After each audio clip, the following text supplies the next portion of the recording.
오늘 4월 4일입니다. 오늘 중앙일보 것만 2개 올라가는데 요새는 찾기가 힘들어요. 정치의 계절이다 보니까 다 정치 얘기고 좀 고르기 조심스러운 글들이 많아가지고 오늘 글은 그냥 가볍게 보실 거고 별 내용 없습니다. 첫 번째 글은 그냥 글 쓰는 기법이나 그런 요령이나 이런 걸 본다기보다는 좀 상당히 좀 인상이 깊죠. 좀 뭔가 교훈이 되는 글 같아서 찾아봤는데 이 한수진이라는 바이올리니스트가 유전병이래요. 어머니도 왼쪽 귀가 안 들리신답니다. 그래서 왼쪽 귀가 아예 안 들리는데 태어날 때부터. 근데 이분이 저도 오늘 처음 본 분인데 진짜 그래도 나오지만은 엄청난 재능을 가지고 이 청각이 엄청 뛰어난 음정이 굉장히 정확한 분이래요. 이게 저는 직접 악기를 다룰 줄 모르는데 이 바이올린 같은 경우가 피아노보다 훨씬 어렵다고 그래요. 피아노는 우리가 그 음을 내기 위해서 그냥 딱 정해져 디지털 방식이잖아 어떻게 보면. 근데 바이올린은 완전 아날로그예요. 현에 어디를 갖다가 짚고 어디를 켜는지에 따라 소리가 미세하게 차이가 날 수밖에 없거든요. 그 악기 구조상. 그래서 이 바이올린 같은 경우는 그러니까 이분이 귀가 안 들리는 상태에서 세계적인 피아니스트라고 해도 대단할 텐데 바이올린이라는 게 더 크다는 거예요. 이게 이분이. 예. 이게 참 이 첫 문장이 너무 와닿았어요. 한쪽 귀가 안 들리는 건 여백이 아니고 또 다른 체움이에요. 참 이게 보통 멘탈이 아닙니다, 정말. 예. 이런 한쪽 귀가 안 들린다는 게 보통 장애가 아닌데 이걸 이렇게 또 해석을 하신다는 게. 그래서 두 번째 단락에서 이제 하늘이 내린 재능, 그렇죠? 근데 여기서 한 가지 좀 우리가 주목해야 될 부분이요. 두 번째 단락에 이런 글이 나오죠. 이런 그에겐 선천적으로 한쪽 귀가 들리지 않은 남다름이 있는 타입. 장애라는 표현 안 썼어요. 남다름. 그쵸. 저는 이 표현이 참 마음에 들었어요. 한쪽 귀가 들리지 않는 거는 뭔가 모자라거나 부족하거나 이걸 장애로 어떻게 보면은 결핍으로 볼 게 아니라 다를 뿐이지, 남과 좀 다를 뿐이지 이거 자체가 어떤 결함이나 부족함이 아니라는 뜻에서 우리가 흔히 쓴다면 저보고 이글 쓰라고 하면 장애라고 그랬을 거예요. 100%. 근데 남다름이라는 표현을 썼던 게 참 눈에 확 들어왔습니다. 그 다음 단락에 이 남다름을 갖다가 또 얘기를 했죠. 남다름이라는 표현을 쓴 것만 해도 참 감탄스러운데 정작 본인은 이걸 갖다 또 다른 체험이라고 하는 거예요. 그래서 그 다운표현에 들어간 말이 참 인상 깊죠. 남들과 소리를 다르게 듣는다. 한쪽 귀로만 들리니까 한편으로는 객관적으로 소리가 들리는 부분도 있고 또 한편으로는 주관적으로 들린다.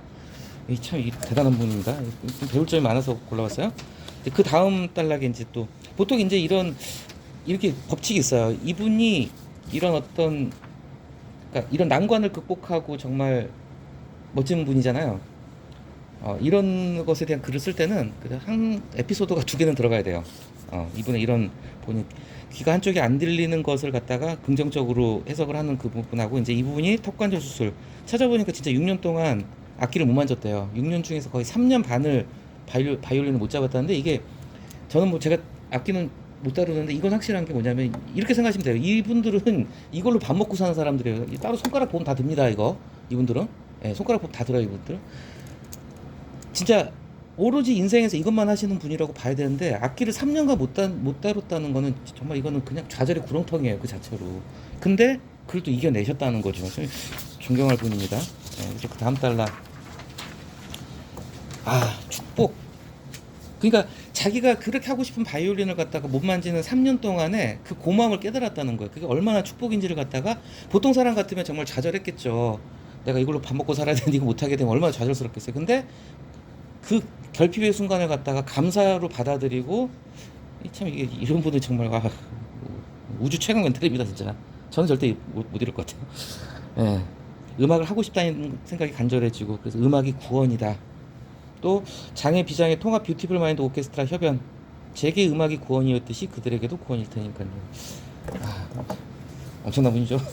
좀 뭔가 좀 배울 부분이 있어서 제가 좋아하는 격언 중에 이런 글이 있어요. 누군지 저도 잘 몰라요. 이름만 외웠는데 해리 에머슨 호스딕이라는 사람이 한 말인데 A선 이 바이올린 현이 보면 다 도레미파 이런 거 음계 붙잖아요. A, B, C, D 이렇게 가나 봐요. 근데 바이올린 선이 아마 4개일 겁니다. 4개 선 중에서 A선이 끊어지면 나머지 3가닥의 줄로 연주하면 된다. 그게 인생이다.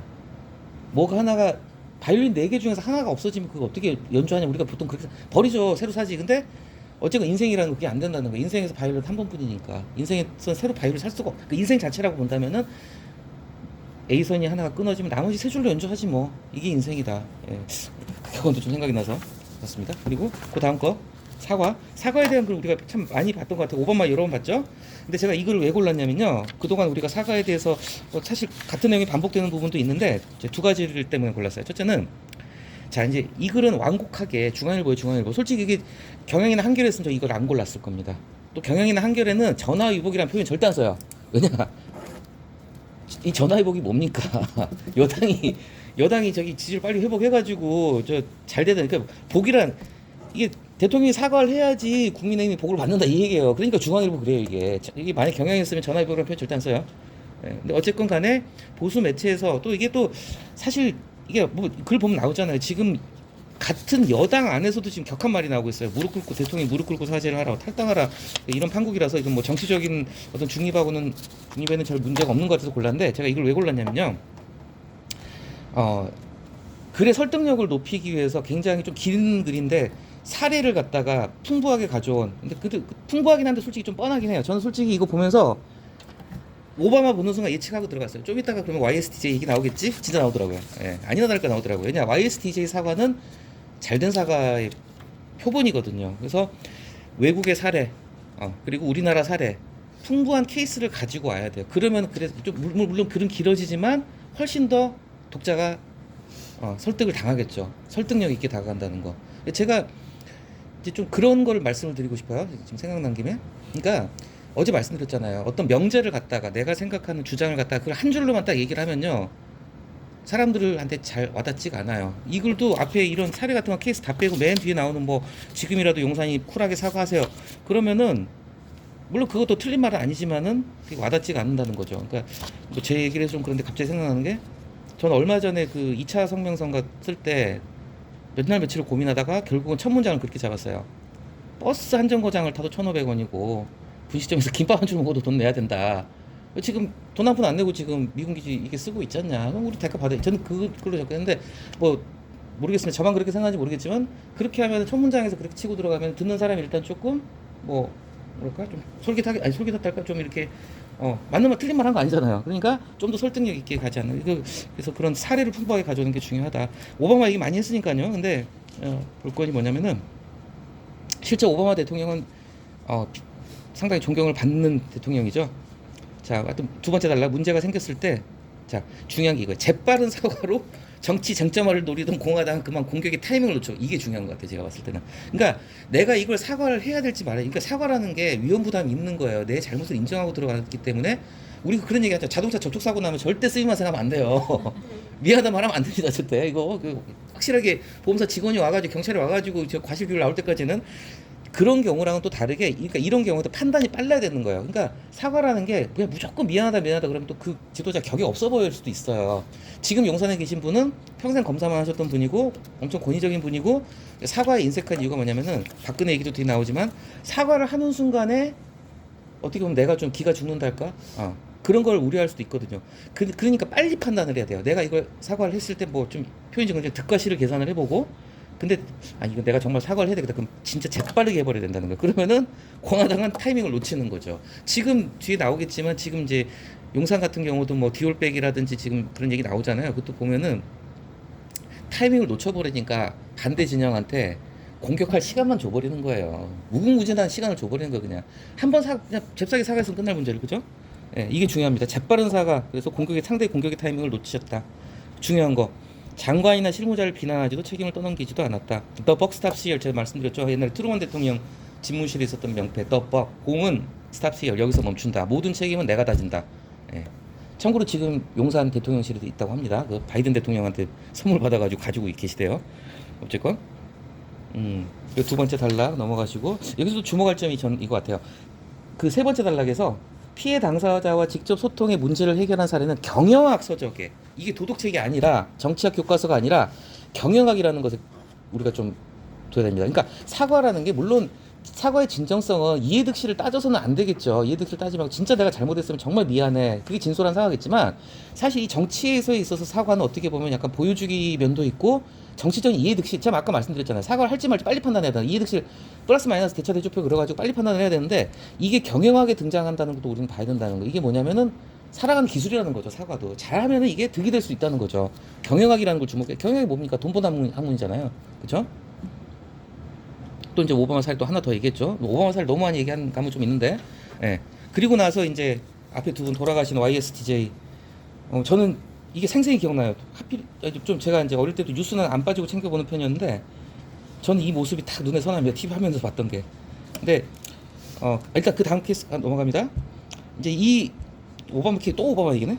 CT 이게 이제 약간 좀 뭐랄까 약간 야하게 들릴 수 있는 단어라고 합니다. CT가 약간 그래서 연인한테 쓰는 표현인데 여기자한테 얘기를 했던 건 자칫하면 성희롱 논란이 될 수도 있는 거죠. 그런데 바로 전화 걸어서 음성 메시지 남겼다. 세련되게 얘기해줘 사과합니다.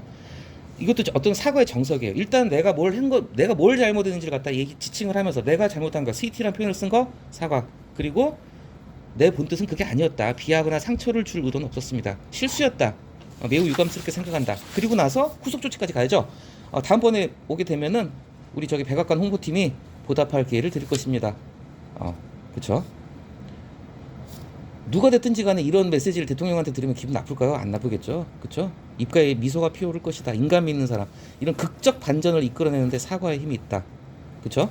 그래서 이제 이 책의 저자에서 리더의 언어, 이것도 참 재밌어요. 리더의 언어다. 그러니까 과거의 권력자들은 옛날에 조선시대 왕이 사과하는 거 생각이나 해보셨어요? 그렇죠? 사극이 그런 거 안 나오죠. 절대 사과 안 하죠.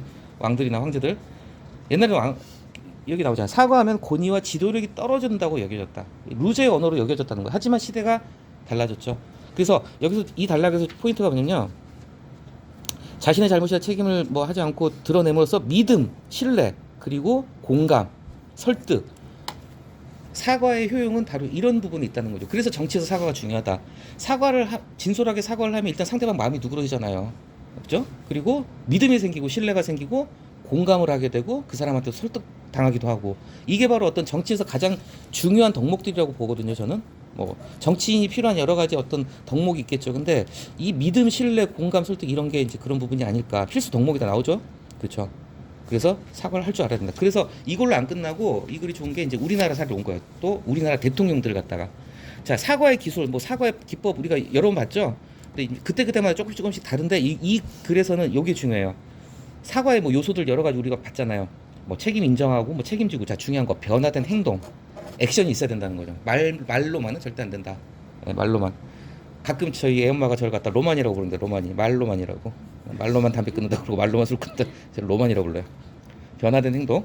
그래서 이 YS 이게 제가 전에 이 비사를 설명드렸나 모르겠는데 이거 정말 YS는 존경받을 부분이 참 많은 분이라고 저는 생각을 해요. 물론 뭐 IMF라든지 뭐 이분도 물론 공과 과가 있지만은 제가 봤을 때는 정말 정말 이분 대단한 분인데 이것도 참 쉬운 게 아니에요. 뭐 저도 애를 키우지만요. 자식을 감옥에 보낸다? 이건 진짜 아무나 못합니다. 진짜로요. 저라면 못해요. 진짜로. 전 대통령 뭐 깜도 아니지만 제가 대통령이다? 아들 감옥? 전 못해요. 진짜 못할 것 같아요. 근데 이 차남 김현철 이때 당시 간단히 설명드리면 이 차남 김현철이 속된 말로 너무 까불고 다녔어요. 너무 까불고 다녀요. 소통령이란 별명 심지어는 김영삼보다 먼저 중요 정보를 보고를 받고 인사 문제도 다 개입하고 장차관 다 정하고 하여튼 그런 전횡을 휘둘렀던 사람이고 결국은 뭐 뇌물도 받고 그랬죠. 자 그래가지고 일단은 사과를 했어요. 근데 사과했는데 잠깐만요. 일단 검찰에서 내사를 했는데 마땅히 뭐 안 나왔다고 보고가 들어갔나 봐요. 그러니까 검찰이 좀 눈치 좀 봤겠죠. 근데 YS가 직접 무조건 집어넣어 이렇게 한 거예요. 왜? 그래야지 YS도 아버지인데 얼마나 마음이 아팠겠어요. 그래야지 국민의 분노를 다독일 수 있기 때문에 그래서 별건 수사해가지고 딴 건으로 구속을 시켜버렸어요. 이때 한보특혜 정작 문제는 한보특혜였는데 이거랑 무관한 별건 수사를 통해 가지고 결국은 그리고 이제 이때만 하더라도 지금은 이제 시스템이 그렇지가 않습니다. 모르겠어요. 지금 또 검사 출신 대통령이 어쩔지 모르겠지만 이때만 하더라도 대통령이 지시를 했어요. 예를 들면 전두환 노태우 감옥 갔을 때도 처음에 구속됐을 때도 전두환 노태우가 그 유명 전두환 전 대통령이 그 유명한 골목 성명 발표했어요. 그때 96년인가 97년인가인데 이제 검찰 소환에 불응을 하고 자기 고향으로 내려가서 고향에서 골목 성명을 발표했죠. 그거 보고 이제 YS가 뚜껑이 열립니다. 야 잡아 너. 그래가지고 바로 수사관들이 가가지고 바로 그냥 차에 실어버렸어요. 이때만 하더라도 대통령이 이제 지시를 원래대로 하면 구속을 지시하면 안 되겠죠, 당연히 대통령은. 그렇죠? 당기상을 정했다. 자, 그리고 DJ도 마찬가지예요. DJ는 아마 제가 알기로는 홍삼티류라고 그래요. 홍걸, 홍업, 홍걸, 홍일, 홍삼티류라고 그러거든요. 제가 알기로는 홍삼티류 셋 다 감옥을 간 걸로 알고 있습니다. 근데 재임 중에 아마 두 아들이 아마 감옥을 갔을 거예요. 마찬가지로 김대중 대통령도 고개를 숙이면서 제 자식들이 법에 따라 엄정하게 처벌받는데 조금도 이의가 없습니다. 반성합니다. 제도개혁. 이게 바로 이제 성공한 사과의 사례라는 거죠. 이렇게 사과하면 국민들이 진정성을 받아들이죠. 그리고 우리나라 사람들이 참 착해요. 그래서 진심으로 사과하면요, 마음이 금방 누그러집니다. 또. 예. 그러니까 여기서 말하는 건 뭐냐면 변화된 행동을 얘기하는 거예요. 말로만 하는 게 아니라 다 넣었잖아요. 감옥에다 집어 넣으랬잖아요. 결국 실제로 변화된 행동을 통해 이게 뭐냐면 사과의 진정성을 입증하는 거죠. 그쵸? 고도의 정치행위다. 그러면서 기승전 용산으로 가죠. 지금 같은 당 안에서 지금 지금 계속 이제 여론조사 결과는 열세로 나오니까 국민의힘 내부에서 이제 막 좀 심한 센 말들이 나오고 있어요. 무릎 꿇고 대통령이 사과해라, 뭐 탈당해라, 막 굉장히 격한 말 나오고 있죠. 네. 넘어가서요. 돌아보면 윤 대통령이 사과를 안 한 건 아니다. 3번 했다고 그래요. 이태원 참사 때 했고, 집중호우 때 했고, 부산 엑스포 유치 실패했을 때 했고, 3번 했어요. 여기 나오네. 엑스포 유치도 3번 했다. 근데 사과는 했는데 말로만이라고 국민들이 느꼈다는 거예요. 그쵸? 그 뒤에 후속 조치, 행동이 없었기 때문에, 액션이 없었기 때문에 이 단락의 마지막 문장, 책임져야 할 관료들 되레, 많이 안 쓰는 표현이긴 한데 되레, 오히려 도리어 책임져야 될 관료들 자르기는커녕 오히려 도리어 되레 영전 좋은 자리 보내버렸으니 국민들 눈높이에는 안 맞는 거죠. 그리고 결국 이제 디올백이 나옵니다. 근데 이 디올백 수수 논란에 대해서 윤 대통령이 그 KBS 박장범 앵커랑 같이 이렇게 사전 녹화 대담 형식으로 이 얘기를 했어요. 아쉽다 그랬어요. 좀 아쉽다. 이게 그때 이제 야당이 난리가 났죠. 이게 무슨 사과냐? 이건 사과 아니죠. 좀 아쉽지 않나 싶다. 일관된 원칙과 잣대는 제 가족, 제 주변에 똑같이 적용돼야 한다던 대통령 후보실 발언과 180도 다르다. 설치 검토하겠다던 제2부속실이 쉽게 영부인 보좌하고 관리하는 그 스케줄 관리하고 이런 데입니다. 청와대 안에 가타부터 말이 없다. 예. 그래서 국민들이 화가 났다는 거죠. 그래서 이제 이거는 좀 한 가지 단점이라면은 약간 좀 필요 이상으로 좀 길어요.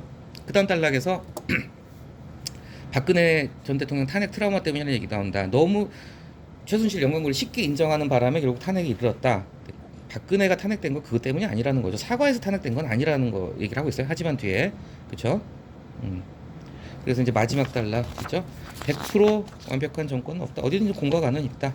쿨하게 인정하고 위기를 전화위복의 기회로 만드는 사과의 기술.